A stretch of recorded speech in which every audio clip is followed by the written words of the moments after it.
right, friends, welcome back again to Tactical Enlightenment. This YouTube channel is dedicated to Bannerlord, and welcome back again to our Peasants Revolt. It is the year 1154, and we have this Peasants army. Of course, it's a mix of Tier 1 through Tier 4 units, and I'm basically going to show you some housekeeping at the beginning of this episode. All of these units here, especially the Tier 4, we're not going to upgrade, right? Because we want a low level army for this mini-series. We are simulating that we are peasants revolting, and I'm probably going to be trying to defend Atrian Castle today, but the whole notion of this little side campaign is that the peasants revolted and they're uncomfortable fighting with Tier 5 or Tier 6 units. So we're not going to be upgrading any of those units. And at this stage, honestly, I'm looking for a new home. As we defended Myzia in the last episode, and it was very difficult because of the keep layout. We just barely survived. And so in this episode, in addition to defending Atrian Castle, we continue to sort of look out at the other territory within Calradia for a new place for our peasants to go. Right, we would need to take a city somewhere because we have to have access to trade markets for food. We don't have a lot of money. Of course, we're generating money from stealing all the loot of all the nobles. We kick their ass, and then I guess we undress them after the battle or some kind of other indignant shit. But what we're basically going to be doing in future episodes is very slightly upgrading our units. And I say that all of our units will wear leather type of armor or lower. We're not going to have guys running around in plate armor for the same reason that we're not upgrading units, right? This guy's got this nasty mace. It's a Tier 1 weapon, but we're going to limit ourselves to lower level gear so that we sort of fit in with the peasants. Like I said, we're role-playing here, and we're saying we have very snobby, very particular peasants as part of this revolt, and apart from the occasional noble bow that we snuck in, we basically are trying to camouflage ourselves as peasants. Of course, this is a side branch from my very late game campaign, hence the year. You'll notice the year 1154. That is, like 60 or 70 years into the campaign, right? This is an exceptionally late campaign, and the benefit of that is that we're facing incredibly tough foes with mature kingdoms with our peasant army. This is my wife. She's spectacular, yeah. She's got her cheetah.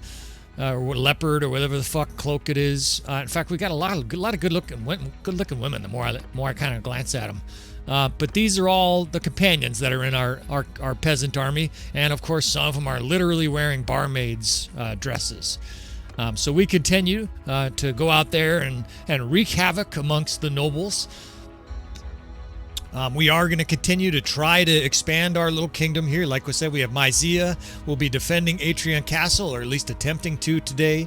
And then from that stage, it'll be looking to expand our horizons outward and upward, right? We have one city now and 2 castles, and I would love to have a second city for us to sort of have a foundational support for this Peasants Revolt. Now, a bit more housekeeping here before we get underway. We need a little bit more money, and this is one of the critical reasons I want a town. I want to be able to hire some lower-level mercenaries, right? I want to be able to theoretically ransom some of our noble units. We haven't really done a lot of that yet. We're keeping these nobles, and we're basically holding them over the head of the kingdoms that are attacking us, right? If we lose any companions in battle, or obviously they take our units prisoner, we will execute their lords, right? We are not going to be soft-handed. I know quite a bit. I'm a huge student of history, and I know quite a bit about noble kingdoms out there and their ruthless nature. So we are going to be as ruthless or more ruthless, and we're going to hold these nobles until a time that it makes sense to do otherwise. Whether we're going to release them or release their head from their shoulders remains to be seen. I need a little bit of cash. This town, fortunately, is large enough that we'll be able to sell a bunch of this loot, and we'll be able to get a few light upgrades for our units. I'm mainly looking for just little touches here and there just to make them a little bit more survivable. In the first couple episodes, we actually ran around literally in dresses and this guy had a ripped sack cloth. But the reality is unless I want these guys just taking a dirt nap for every single battle, it makes sense that we would upgrade our gear a little bit. You're going to see us add some like tier 2, tier 3, and maybe some tier 4 armor. I'm also dumping a bunch of food here. We're going to execute a bunch of sheep, right? We're practicing for the nobles. In fact, I'm a sadist. I'm sadistic. When we execute all our sheep, we take all the nobles out there and we basically put a block, you know, just like they would execute, brigands just like us. We put the block there and we put the nobles in a big line, and then we execute all the sheep with the nobles standing there, just to kind of remind them that we feel that they're sheep and it's just a very short distance from there for them to go to the block. All right, so it's onward now to Atrian Castle. We've got our 800, it's almost 800 peasants, right, with injuries. Actually, it's a touch more than 800, but we've like never been fully healed in this rebellion, right? We've been ruthlessly and constantly attacked. We are at war with all 8 kingdoms. And so it's going to be a non-stop onslaught. Now, fortunately, a few of the kingdoms are fighting each other. I see Calradia Castle is besieged by the Sturgeons and whatnot. That's going to help a little bit. In fact, in one of the episodes, our enemies fought it out in front of us, and I kind of let them have at each other, right? But nevertheless, with our 1 city and 2 castles, we need to expand. And the other thing I'm thinking is strategically is we need to move. Throughout history, anytime that rebels had an uprising just like ours, what effectively the nobles did is they stalled. They developed huge retinues. They kind of promised the moon to the peasants. Excuse me. They promised the moon to the peasants. They would be like, sure, we'll do this, we'll do that. And then the next thing you know, of course, their huge noble retinue came in, defeated the peasants' force, and then executed all of the rebels. We know our history, and so we're going to try to avoid the same pitfalls. We're going to try to keep moving, and given how bad Mysia Castle was for defending, it was very poor for our line of sight for archers. We are going to probably move on from Mysia. We're basically going to abandon it. I'll leave a force there just so it sort of stalls the enemy out. We're going to have to get inside this castle here. There's way too many to attack outside. Yet another castle defense here in this series. This has been easier for us than fighting outside. There have been times where it made sense to fight outside, but you know, against 1,400 very high-ranked troops, we really have to break in, right? A lot of our companions are still injured.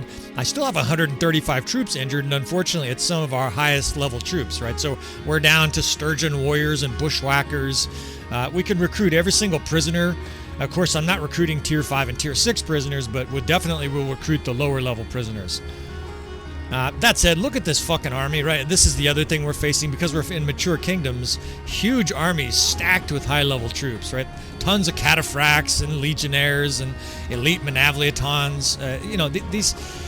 These enemies we're facing are no joke, and we're going to war with guys wearing fucking potato sacks and barmaids' dresses and shit like that. We're definitely pushing the envelope for difficulty here. You can see the computer, the auto-resolve up there is basically saying we have no chance. But the auto-resolve doesn't know about our tactics that we pull off. Especially in castles, there are tactics you can pull off. And so that is going to be our best hope to survive here, what is going to be yet another onslaught.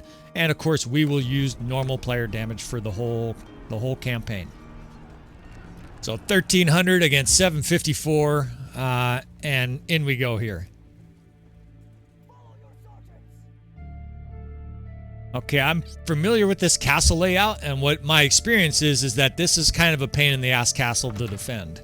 A couple reasons why. Again, your archers have pretty poor line of sight, and unfortunately, the 2 defense areas, your primary 2 areas you get attacked besides the front gate, you can't really, you have to focus on one or the other. They're a vast distance apart, and so I'm probably going to be doing sort of running back and forth, but in long time periods, right? I'll be focused on one before I go to another one, and then bouncing back and forth. My inner defenses here, that's just a square of infantry to sort of hold this main area, try to jam the enemy up. At least my troops are already doing some siege work. And then I have an archer division and a skirmisher mixed with archer division down there. It's critical that our ranged troops do damage. So I don't know what the fuck's going on here. This is like the office, the medieval version of the water cooler, I guess. These guys are, maybe they're discussing whether or not we're competent to be leading and shit like that right now. But excuse me, pardon me, I gotta get through here, you fucking knuckleheads. I mean, I see what they're doing. The AI is basically positioning them there because that's a choke point. But they're also fucking choking me. Get the fuck out of my way. We do have some siege doing some major damage. That's a good sign. They're working on that ram, or that siege tower. Hopefully they can drop that. In fact, we'll go up there and take a look. A lot of times in castle defenses, I like to get high up early on, right? I like to see the landscape from above. I like to assess weaknesses. I like to see what the enemy's kind of pursuing with. And a lot of times I'll grab a catapult and do some firing of my own. My typical target is either a tower like that. It doesn't look like we can hit it right now. Or I will try to hit archer tranches, right? I don't want their archers, those fucks out there surrounding that tree. I don't want these guys lighting up our units on the wall. So we'll lob in some fire fucking balls here and see if we can't reduce their archer tally. I'm not very strong at siege. It's not something that I spend a lot of time perfecting on. But just kind of configuring the depth there, you guys, you can add distance to it and lob in some decent fireballs there. So we got a good amount of defenders down here ready for this siege tower. That's a good sign. I wish we had exploding bombs. Exploding bombs are, these little mortars. You can basically lob them like hand grenades. They're totally overpowered. OP, as you kids say. I better not call you guys kids. I'm sure there's plenty of 35 and 45-year-old adults playing this game like me. Anyway, so these fire bombs, there they are. Okay, that's perfect. It's like I was asking, you shall receive. They're just like, there's a big pile of them here, and whoever put these here, they're getting a raise. This is a fucking perfect spot. I could just literally kill like 100 guys because they're all trying to get up this siege tower. A lot of times these little exploding balls are not in optimal places, but this is literally the best possible place for them. As long as my troops hold that siege tower and let me to continue to access these, I'm going to be able to cause enormous damage with these. In fact, now let's go take a look and see if the guys on the ram can be drilled. Where's this ram? Oh shit, they're already out of reach.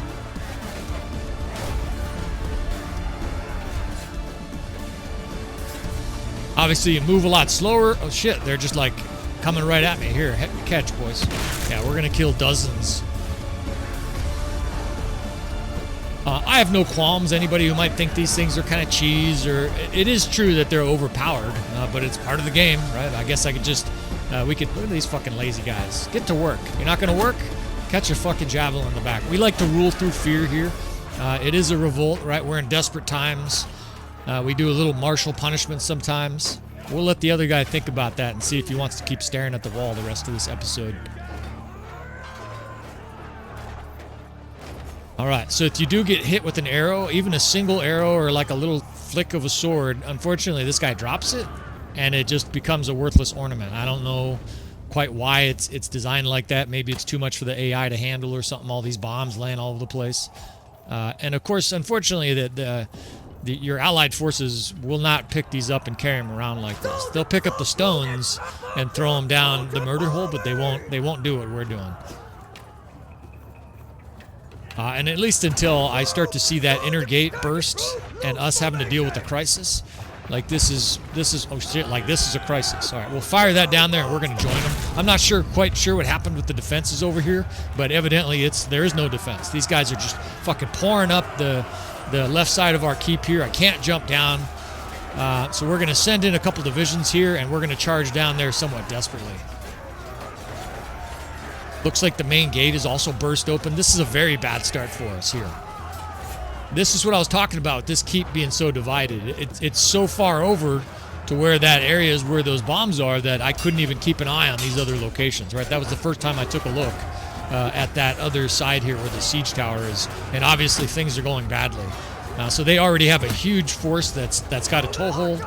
We need to figure this out. Let's get archers down here. I can't position, come on.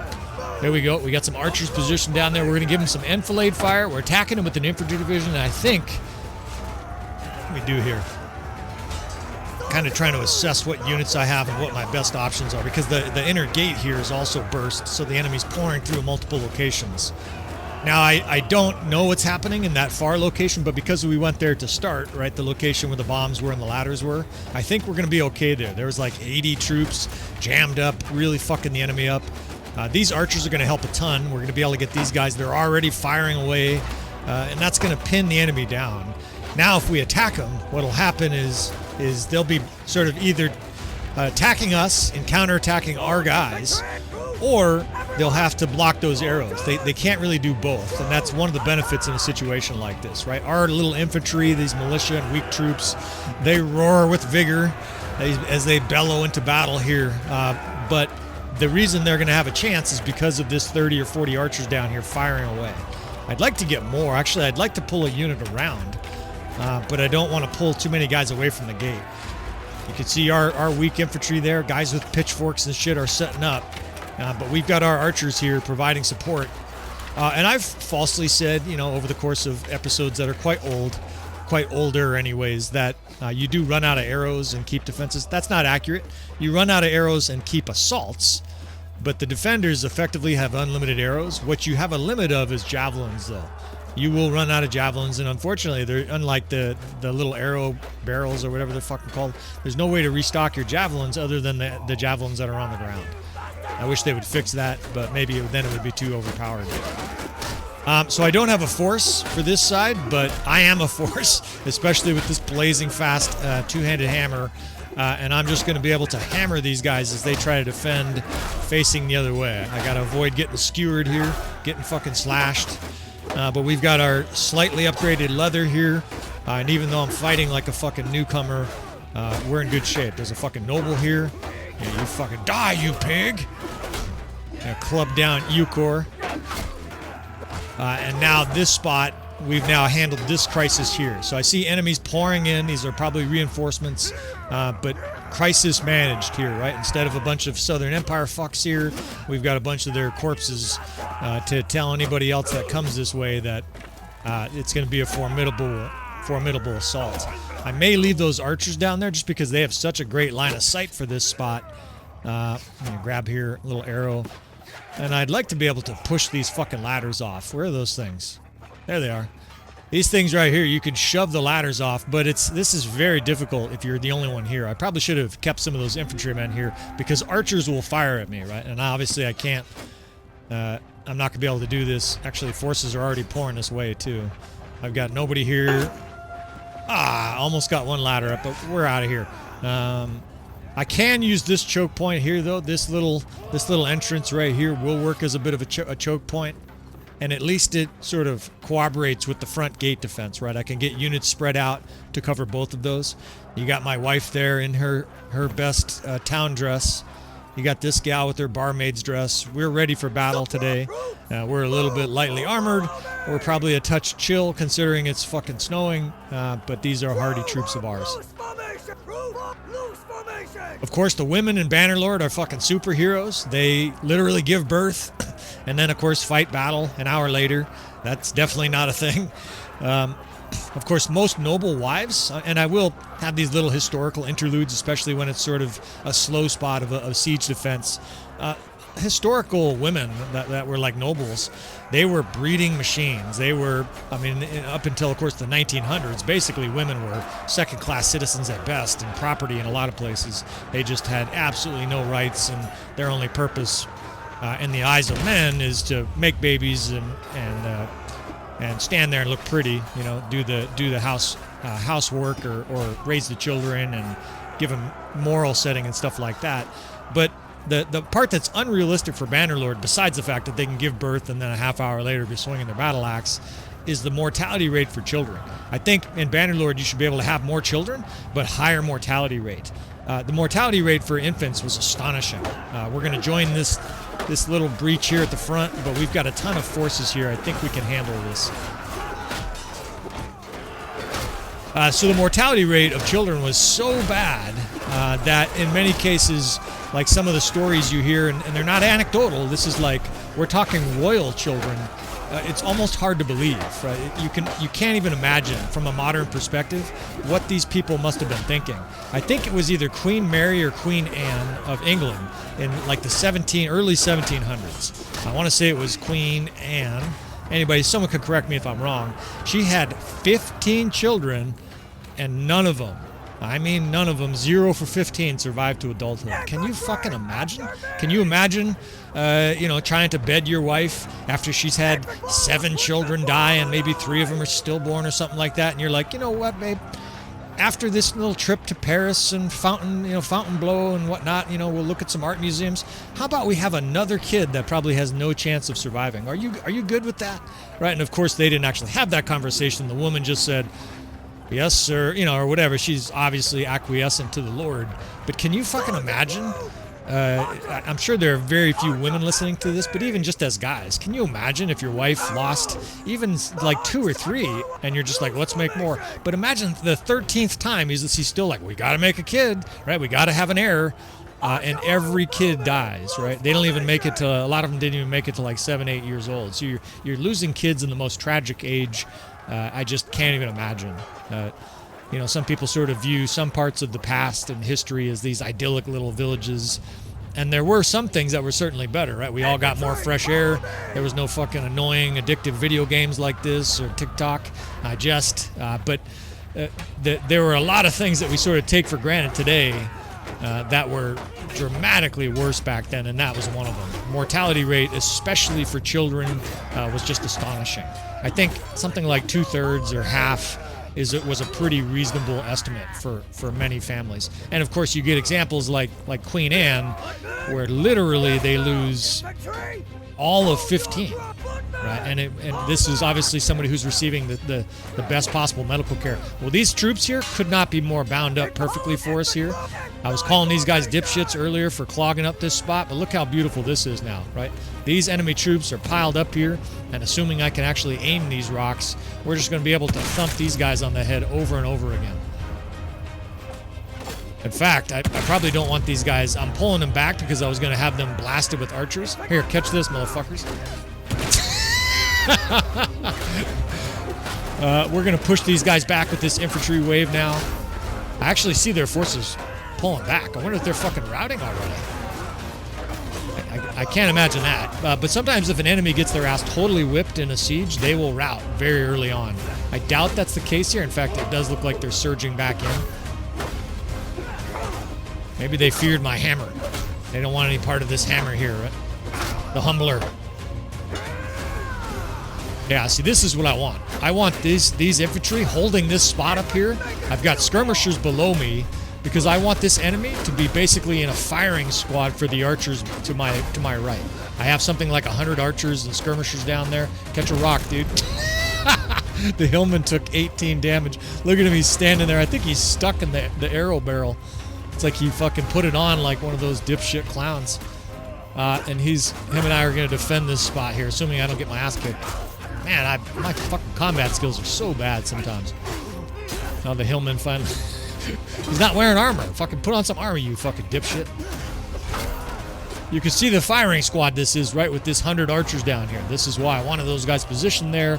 And that archer, or that infantry division up there is in case the enemy starts pouring down these stairs, we will assault it, right? We will attack it with 2 different infantry divisions and clog it up, effectively freezing their troops in place so we can shoot them full of arrows. Okay, the gate is starting to burst open here. I knew it wasn't going to be that easy. What was it, 14 or 1,500 troops here. We've got peasants. This is not going to be a walk in the park. We may still rout the enemy here. I just glanced at the power bar for the first time, and we're in pretty good shape, but by no means is this just going to be a walk in the park. You can see we've got literally peasants and recruits swinging their pitchforks here. But that's part of the fun of it, right? We're getting a beautiful sunset here. That's courtesy of the Time Pass mod. I've got that. The mod details should be in the description if you're interested, but it adds dynamic lighting to castle sieges. I love it. There's like shields and body parts falling down here. I love the chaos of a good keep siege, and we certainly have that here. Trucked by the humbler. I wish I could kick him off there. Now my bigger two-handed, yeah, I'm about to get dropped actually. My bigger two-handed hammer actually, look at you, got fucking shot and frozen in place there. My bigger two hammer is actually kind of awkward on steps. I'm probably better off using my one-hander, but now I'm kind of forced to use it because I'm down to an absolute sliver of health. But look at this firing squad, right? They're trying to shove archers through here. I mean, again, they might as well try to charge hell. They have absolutely no chance. The infantry's closing in on them. Any guy that the infantry doesn't kill gets shot with 12 arrows. But the time pass mod, if you want this dynamic lighting, this battle started, it seems like, at about dinner time, and now we have this beautiful snowy sunset. Take a look, too. I don't have any affiliation with any of these mods, and of course, almost all mods are for free. I'm just kind of pumping mods that I think that you guys might benefit from. Certainly, it makes the game more beautiful and dynamic, right? You can have, I've had castle sieges that literally started at night in the dark, and the sun was rising by the time the enemy finally was defeated. So it adds a badass element to it. Now the front door is starting to burst open here. I'm down to a sliver, so I'm being a little bit more careful. Usually, though, in my experience in the past, my caution wears off, both because it's a video game, but also because I just can't help myself. I'm watching my troops getting thumped, and inevitably here I'm going to wade back into battle. I'm not going to be able to stand here and watch my troops getting their asses kicked.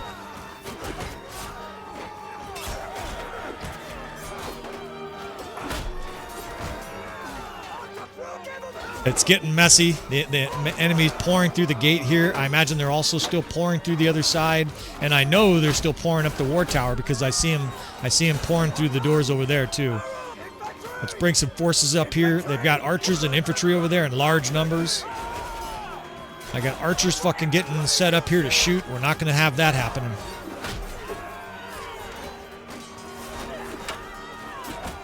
I'm one hit from being dropped.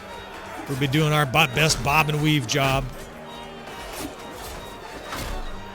All right, we've got some infantry in here. We've got them clogged. This is some of our highest level infantry, too. I actually see some tier 5 infantry in there, and that is because our companion dipshits upgrade troops without our permission. I usually try to pull them out of our army before that happens. That way we do have a totally scrub army. But unfortunately, sometimes they're just going to upgrade these units without me having any say about it. Sometimes they'll do it without me even noticing, and we may occasionally have tier 5 units in battles. You know, it's not that big a deal having a handful of tier 5 units, given that we have almost all recruits and militia and tier 3 and 4 units. Here comes another wave. But just be aware that that is part of sort of the ground rules I set for this little side campaign.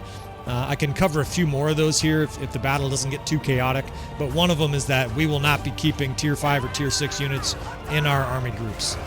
We got to charge here again. They're fucking pouring through this other door.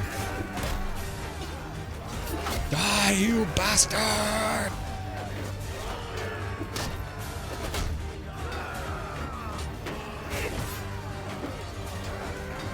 So I have one main infantry division here, and I'm going to basically have to have them bouncing back and forth between the two different spots that the enemy's pouring through right now. I don't see a ton of enemies coming the other way. It may be that the AI just felt like none of the troops were able to survive that archer barrage, and so they're now heading to these locations. The front door and this left axis via the siege tower. Now you do see that I have sort of reserve emergency archers set up back here, and that's in case this really devolves, right? If the enemy really starts to push through here and starts to ragdoll our infantry, or they storm through the gate, what we're going to do is basically set up a square here. Oh, reinforcements just poured in for us. That's very timely. We're going to be able to set up a square here, though, and it's going to be a firing squad with all these archers. Look at this guy charging in with his scythe. Yeah, that's not real smart, dude. He got fucking trucked. All right, so now I want to attack the enemy on both sides here. I've got one division of infantry attacking him at the front. The other one I'm going to drag over to me here, and we're going to try to fucking surround the enemy. It doesn't look like they're taking the right route. They're kind of going through the enemy to get to me, so we're just going to fight here with the handful of guys we have. Of course, our archers have excellent line of sight here, and there's no friendly fire, right? So these guys can just shoot all around me, and we can do some major work here on the enemy.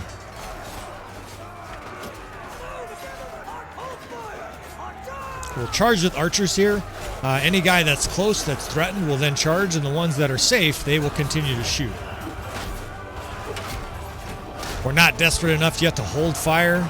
We're gonna sort of fight it out here for a second without using our archers. We want to keep them back.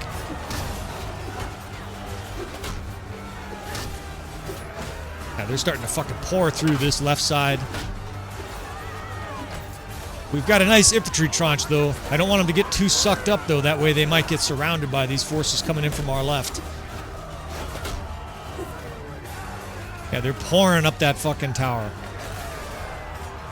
Now we're going to hold the line here.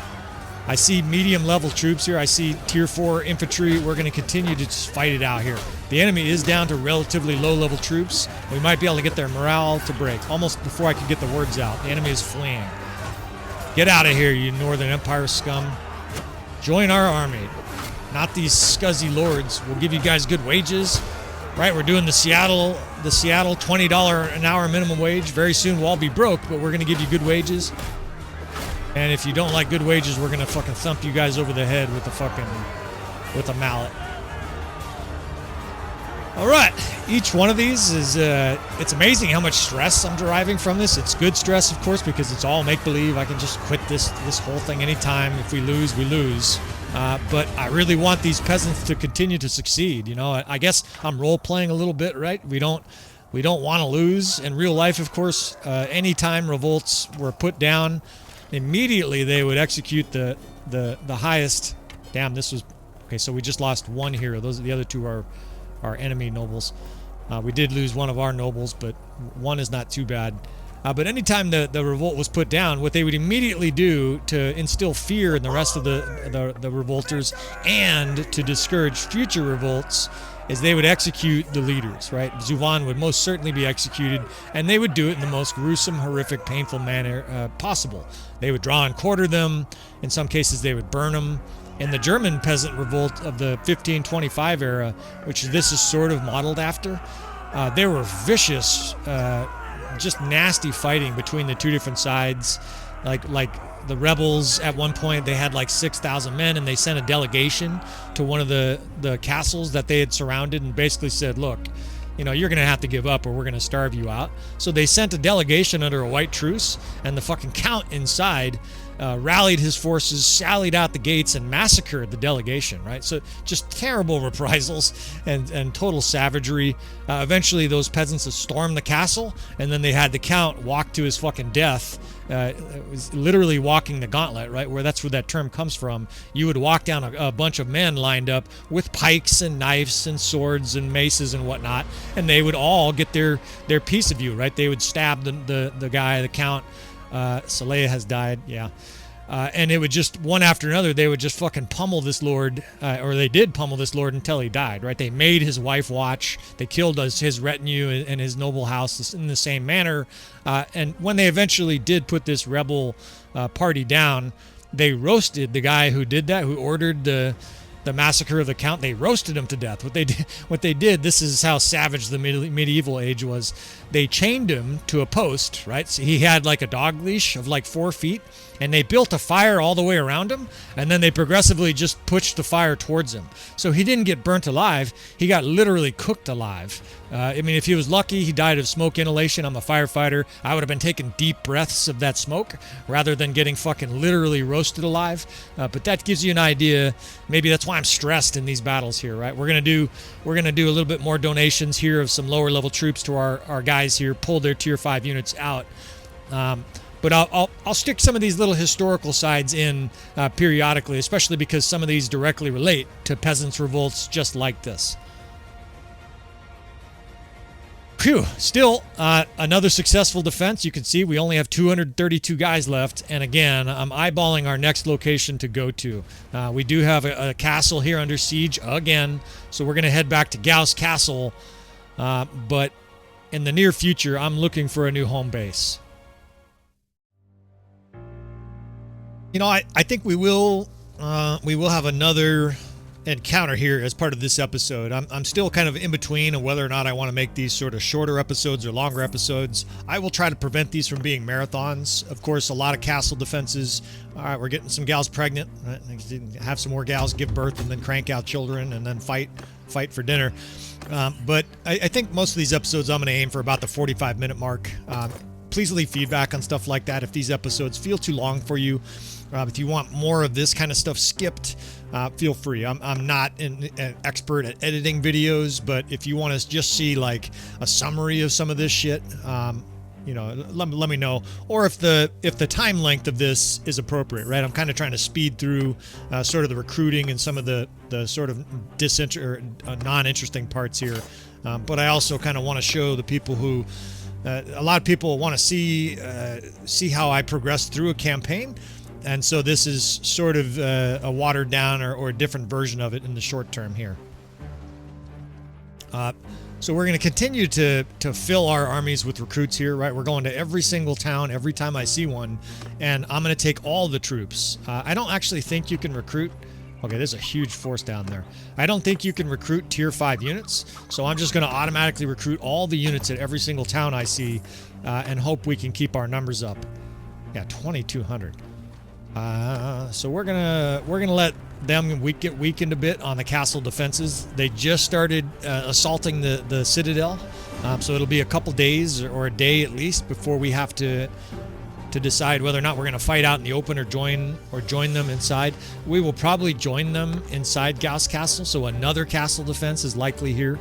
But after that, I think we're going to get the fuck out of here. We are getting stalled out and we are getting trapped. The enemy's basically putting pressure on us, grappling us with 1 or 2 kingdoms, and no doubt arming their retinues to get their roasting devices ready for the rest of us, right? We have to be one step ahead of the enemy here, otherwise there's more Southern Empire forces. Otherwise, we're going to be the ones that end up getting roasted here, right? Yeah, I don't think you want to attack us with 268. So now they're just pursuing us. I'm going down to this castle. There's another army. Is it Western Empire? That's Osarios. This is the guy. So this is the Archduke Osarios that told the peasants of Krios that they had his permission to die. Okay, so this motherfucker, man, I would love to catch him. I think he's going to make it to that. He probably is going to assault the castle with that other Western Empire force. So we're going to... I don't think we can chase him down, but... see, this I'm not going to do. When they gather to resist, we're just going to leave. We're not going to be killing peasants in this episode, unless, of course, it's part of an army attacking us. Anytime we try to force a town to give us recruits and they resist, we're just going to put up the white flag, tell them that, you know, we're fighting for the same cause, and come back. But yeah, this guy is going to make it to that castle. Fuck, that's Gauss Castle. So that means instead of it being... I was hoping it would be less than 2,000 defenders here. It's going to be more than 2,000. Even though... And so our defense is weakened, and now there's another force. So it's the Archduke himself here. So the Western Empire is... they're all in, committed. What do we got going on here? This is a small Khazate army. I wonder what he's doing here. He's going over here. He's probably fucking raiding. Yeah, he is. You fucking assholes. He's raiding. The castle guys are starving. If I fight this guy, though, we'll suffer losses. Look at these poor villagers are outside their village, and this fuck's raiding them. So this is like that philosophical question you get, like in the first year college psychology, where they ask you basically the railroad track question. You know, whether or not you want to save the 3 old people or the 5-year-old that's on the tracks. We're gonna have to tell those villagers to hang tight. Their village we might be able to make it there, but this castle, we have to defend this. And it's also, I can't resist the tasty opportunity to capture this fucking insolent Lord Osarios. We're gonna have a little philosophical discussion if we do capture him of what we do with him. Right? This is the fuck that is basically behind the repression of Krios that this entire Peasants Revolt was started with.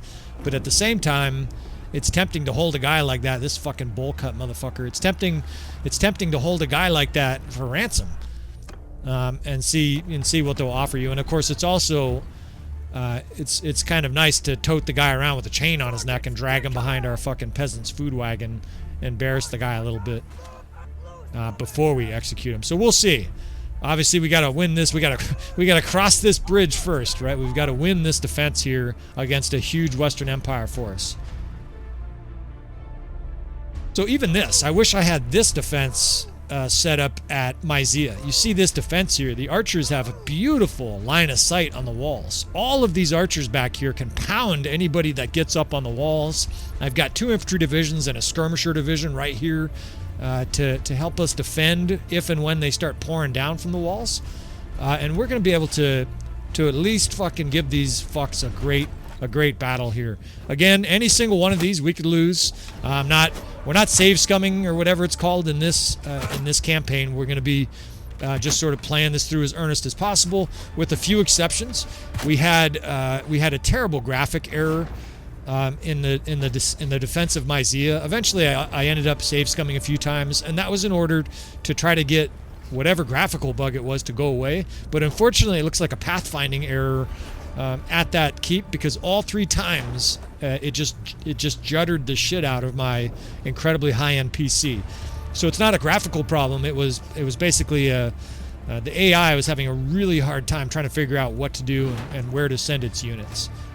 All right, we got some exploding bombs here. I don't have anybody I can hit right yet, but those archers I might be able to drill on the other side of this fort. So just finishing that point off, if we get captured here, we're going to still try to recover, but it's probably going to be curtains, right? They'll be getting the roasting rods ready for the leadership of our revolt. Now, they'll probably ransom Zuvan, and we'll take a ransom. That wouldn't be realistic. So if Zuvan gets captured, we're going to try to continue. Yeah, look at this fucking shit. This is beautiful. Now, see, I need the guy to put the bombs right up there. I would have killed their whole archer division already. It's a long way to run, and I'm getting fucking smoked by arrows going through here. But if Zuvan is captured, if we lose a battle, I won't say the Peasants Revolt is over, but boy, is it going to be notched up even more of difficulty, right? This army of 700 guys that we've obtained is going to be incredibly hard to rebuild when we have 1 weak city and 2 castles, right? And we're constantly under siege. I won't say it's impossible, but it might be. I've got time to throw a couple more of these bombs. I hope I can make it without being shot. Every time you walk through here, of course, if you get shot, the guy drops it. Got to make it through.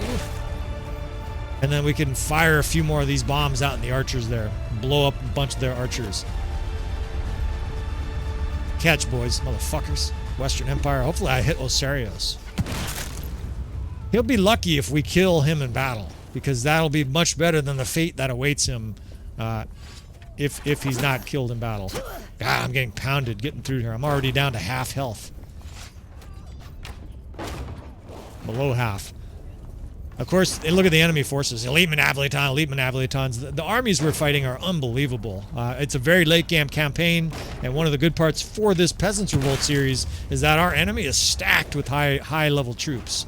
That's nice for the challenge, and it makes it more realistic, right? We're not fighting peasants on peasants here.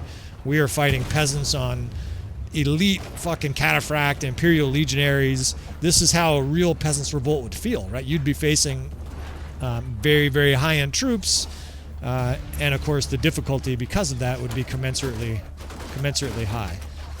I'm not sure if that infantry division is going to survive up there, but for now I'm going to just leave them there. What they're doing is they're going to pen up the enemy there and allow me to do a couple more of these bomb throws here before the real fighting starts.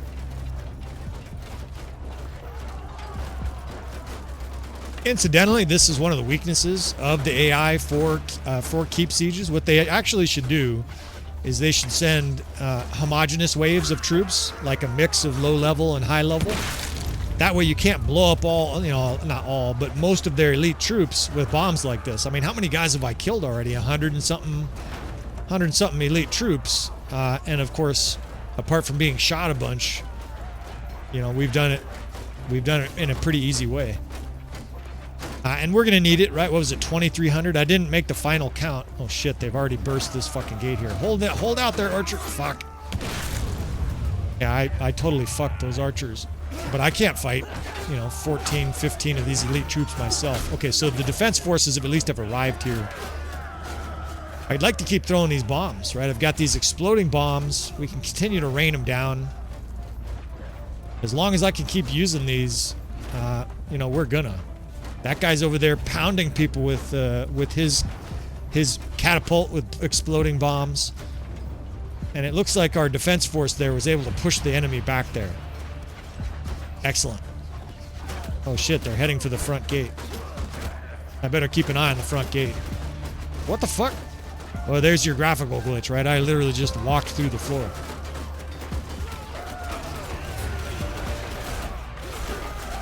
There, let's see how this works. Well, I killed some of our own guys. I'm sort of famous for that, but we got a lot of theirs too. That's a good exchange. Alright, let's get flanking infantry here. We'll have pinching infantry and give our archers better enfilade fire here. But we've got to be quick to jam up the gate here. Fuck, I might have let a few too many in. This infantry is not up here and not ready to join fast enough. Fuck. Hopefully I didn't just roast us all. It's like almost all high-end troops too. Motherfucker. Oh, they did us a favor. They sort of regrouped and they didn't go back all the way into the ladder area, into the tower, but they sure, if they just burst through there, they would have really overwhelmed us. So we're making mistakes, the enemy's making mistakes. There, it evens out. Are there still? No. Okay, so those guys fired all those bombs. I wish I could put a couple in my pocket. This is beautiful. Come to Papa. Look at all these fucks out here. Catch. This is for fucking... That's for our Peasant Revolt, motherfuckers. You guys can get burned and exploded. Yeah, I can't resist. These guys are too vulnerable. And then we'll take this one for the road here. We're killing lords. I've got the dismemberment mod. It'd be cool if when you got killed by a bomb, the guys occasionally got, you know, completely dismembered, arms and shit blown all over the place. Soldiers! Forward! Put more form alive! Yeah, so they're coming up these ladder wells. Go ahead and compact there. Get all your guys as close as possible and then catch. Alright, we're stretching out two different archer divisions here in this courtyard because, like I said, I think this courtyard is highly defendable. If we can get strong infantry here at the gate, these guys coming up these two different sides here, these two different, these ladder spots, we're going to be able to put on quite a beating.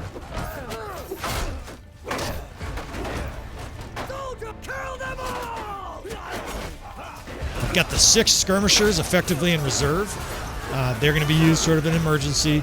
We'll send them in kind of like Napoleon would send in his elite guard, but we'll also use them to jam the gate if we have to. I would prefer they were back at a distance because there's some archers and javelin throwers in there. But if we have to send them in, of course, we're going to send every single guy, right? This is the kind of battle that it could devolve into a loss really quickly. In fact, it's time to use them right here. When the enemy starts to really break free inside a citadel, that's when you're in real trouble. Oh, I didn't send the 6th. I must have fat-fingered a different division, but it worked.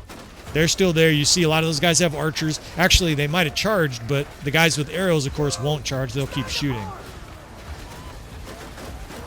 The enemy looks like they're rallying a bunch of forces here to make a charge, and they're taking a lot of arrow fire. Let's see if we can't disrupt them.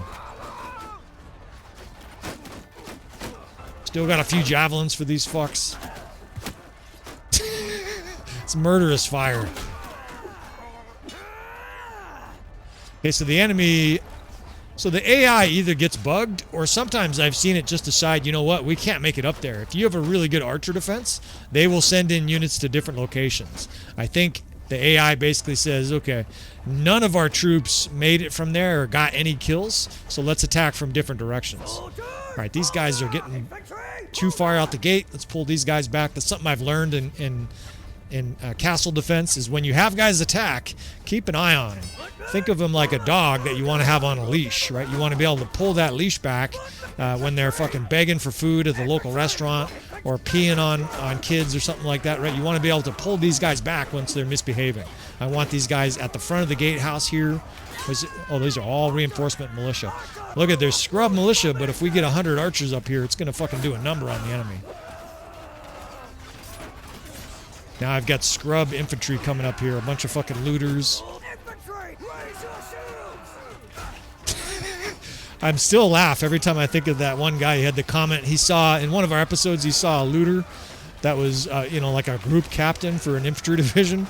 And he's there with his rags and his fucking pickaxe.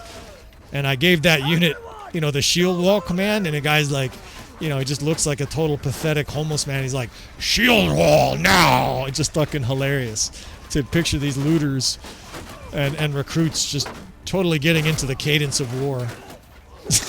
Yeah, they're not making it up here. Between my hammer and this archer fire, I don't think this is gonna be I don't think this is gonna be approachable. Not at least until I'm more injured. Like, we can definitely do some major hammer work here.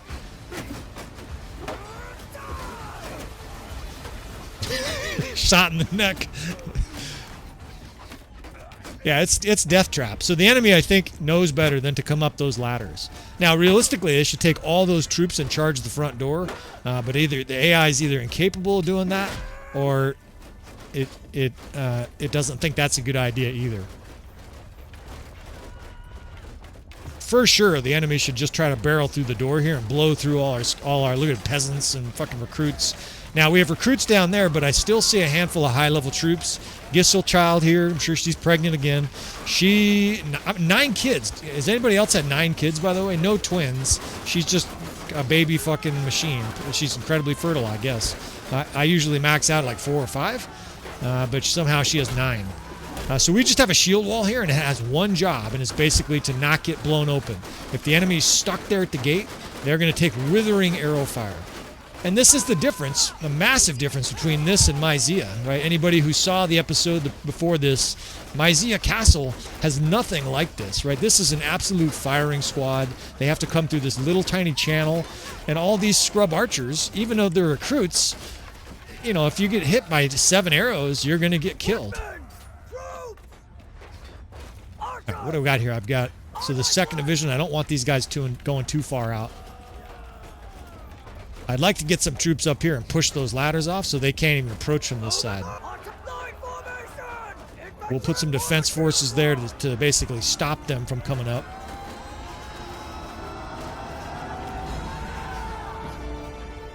I'm racking up skills and tactics. That's nice.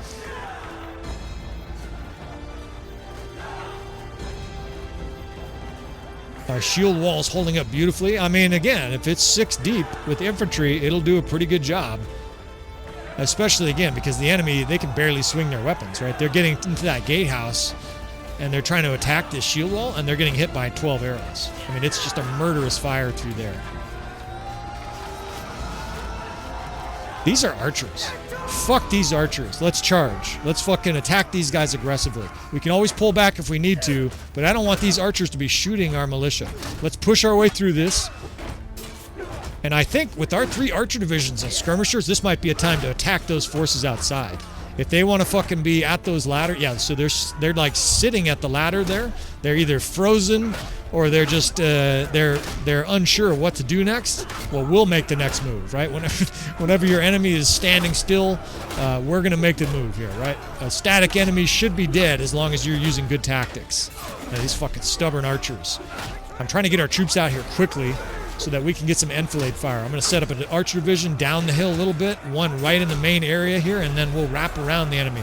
I don't see any other reinforcements coming. Let's blow through these fucking archers here, and I think we can massacre the forces on the other side there. The fucking Last Samurai music is playing, right? It's fucking send everyone.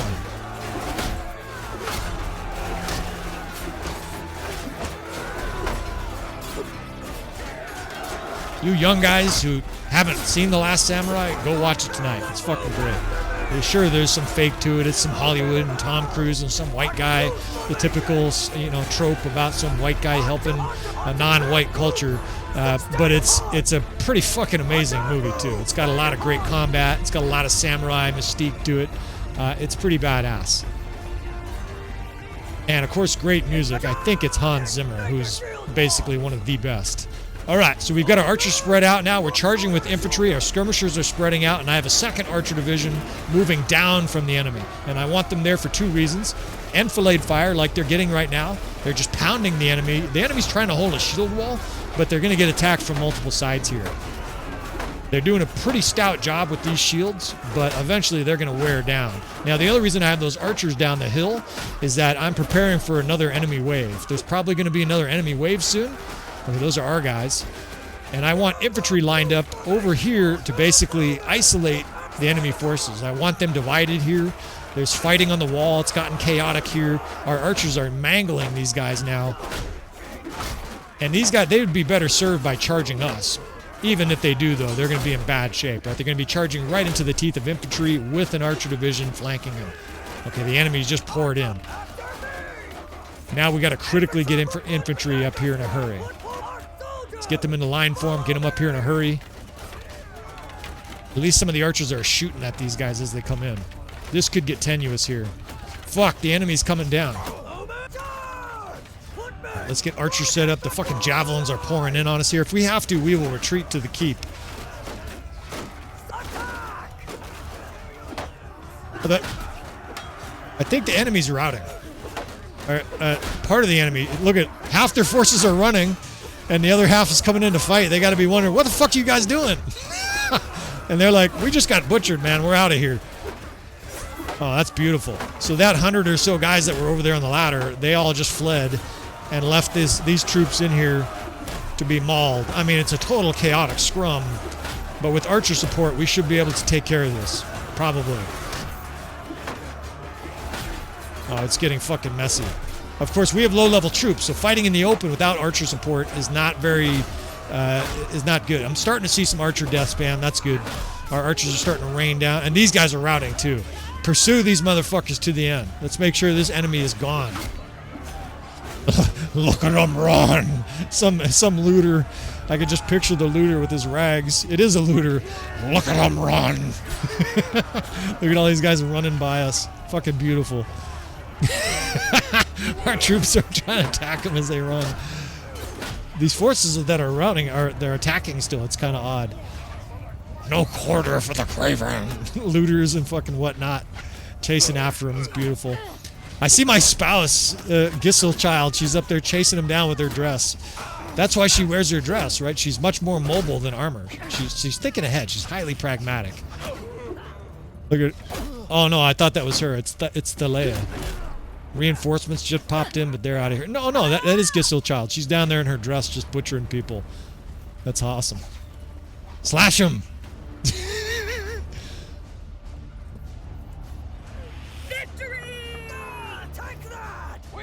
Another savage defense here by our peasants as the revolt continues here. We're gonna call this episode good. Again, I don't want to make these overly long. I mean, isn't she a dandy, fellas? Just soaked in blood, and she's stoked. 2,000 fucking Western Empire forces put in the dirt. We did lose one more noble here. The enemy lost 2. These are very bloody fights. But we still have about half of our force left intact after this battle. After this incredibly messy siege defense here. Guys are just pounded into the mud. Look at them run. That's that looter.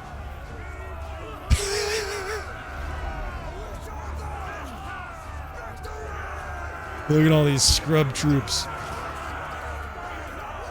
It's fucking amazing. Militia archers, forest bandits. Actually, forest bandits are tough. There's one tier 5 guy. So we've got, a few of them mixed in, but we'll dump some of those at the end of this episode. Here's our looter with the deep voice. Look at him run. All right. Well, another victory here. Our Peasants Revolt continues, right? We're going to consider executing some of these fucking lords. How dare they attack us? And of course, we have Osarios to deal with, right? The leader, the ringleader of this fucking nasty Western Empire force, right? The oppressor of Krios. Undoubtedly, some of these men were blacksmiths and whatnot, tailors at Krios, right? And now we have taken the tyrannical overlord of Western Empire, collecting the taxes from these poor peasants. I hope I haven't taken prisoner here. Where is he? There he is. Come with us, Osarios. You bull haircut motherfucker. You're coming with us. Look, he doesn't look pleased about it, does he? He would be requesting a priest at this stage, and he would be denied. All right, we don't want any of their troops prisoners. We're already weighed down. We've got plenty of prisoners. We'll take all their loot, though. We're going to sell all their knightly gear. We're going to despoil all their counts. We're going to do some stocks with these fucks. These guys are definitely going to be, rotten tomatoes thrown at them and stuff like that. We're going to heap it on this fuck. And now this is the only question. And I'm going to leave this episode with this question. What do you think I should do, fellas? I'm definitely leaning towards executing this fuck. But we can generate a ransom. We can sort of hold this guy hostage over his kingdom. What would you do in this situation? I certainly know what our peasants want me to do. Let me know what you think of this series, fellas. Please comment, all that kind of good stuff. Subscribe if you want to see more of these episodes. And I will see you guys next time.